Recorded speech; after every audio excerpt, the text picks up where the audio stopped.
In a nutshell, you have someone like Charlie Kane starting off to fight the establishment, and then he becomes the establishment. Yeah. And by the time he realizes that, or by the time it happens, because the tragedy is that he never realizes it. He just thinks that he's still that person who bought the paper with his dad's with his inheritance. He becomes the establishment, and he loses sight of the goal, of the ideals that he started out with, these qualities that made people look up to him. Is it any different than, and I'm bringing this up for a reason, than in the film, The Social Network, how Zuckerberg starts Facebook? I mean, granted, what he did was totally different because, he knew what he was doing. But, that film, in many ways, is the Citizen Kane of the 21st century, not because of the way that the movie was made, but because the story that it tells. And, I think more the tragedy is closer to Charlie Kane because, when you look at that scene when he buys the Chronicle, he does the Declaration of Principles, and, Leland has his back and he has Leland's back, and then he fires Leland because he wrote the bad review. I mean, this wasn't the Charlie Kane who bought the Chronicle. I mean, this just watching him, the way that absolute power corrupts absolutely. I mean, that's what happens to Charlie Kane. And before you know it, he's got all these newspapers, and he's got Xanadu, and he's got all this artwork. Nothing is enough for him. And in the end, all he really cared about was his sled, Rosebud. That's amazing. And by the way, as far as The Social Network goes, think about it. So here's why the two movies are mirror images of each other. So in Citizen Kane, all right, Charlie Kane presides over newspapers. In The Social Network, Zuckerberg presides over the internet. What do both of these mediums provide? Information. Okay. In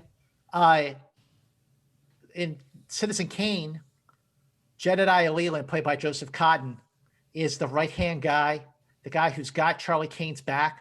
He'll do anything for Charlie Kane until he screws him over and fires him. In The Social Network, it's Eduardo Saverin, played by Andrew Garfield. He has Zuckerberg's back until Zuckerberg screws him out of his interest in Facebook, and he's let go.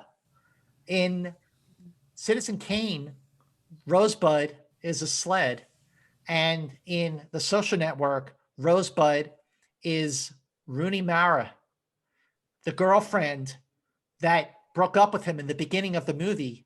And by the end of the film, he keeps refreshing her page to see if she accepted his friend request. So Rooney Mara is Rosebud. He'll never get that back. But it's just amazing how similar those two movies are. And it's not a coincidence. I mean, Aaron Sorkin, who wrote the screenplay and won the Academy Award for it, had said repeatedly that he was basing his narrative through line, his story, on Citizen Kane. I love that you bring that up because I never actually ever kind of like put those connections together. But also throughout the film, we see Kane really filling his emptiness by just acquiring every single thing around him and people. And like, it's the same thing for Mark Zuckerberg, but for Mark Zuckerberg in The Social Network, we see it's more so even just like attention from anyone, whether it's Justin Timberlake's character, I can't think of his name right now. Sean Parker.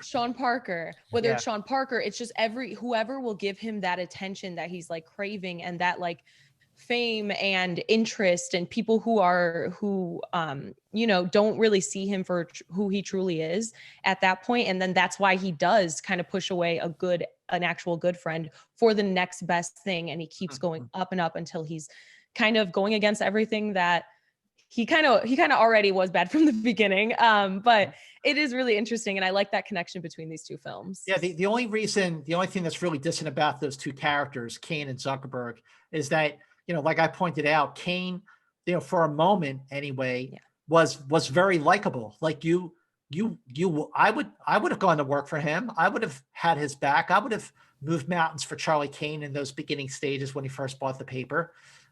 But at no point of The Social Network was Zuckerberg ever likable. He was always a punk.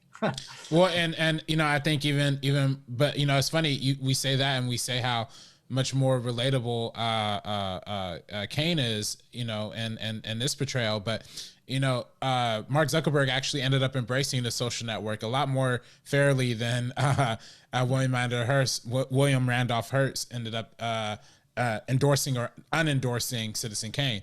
And I'm sure if Zuckerberg had the power to crush The Social Network, he did have the power to crush The Social Network if he wanted to, but thankfully he didn't, because I think it's one of the greater films. But I do also think, to also align with your comparison, Scott, the fact that, and you alluded to it earlier, the fact that the King's Speech actually beat The Social Network at the 2011 Academy Awards. Nobody remembers the King's Speech, literally nobody, but everybody still talks about The Social Network even 10 years later. And I think that just even further aligns with how closely related they are.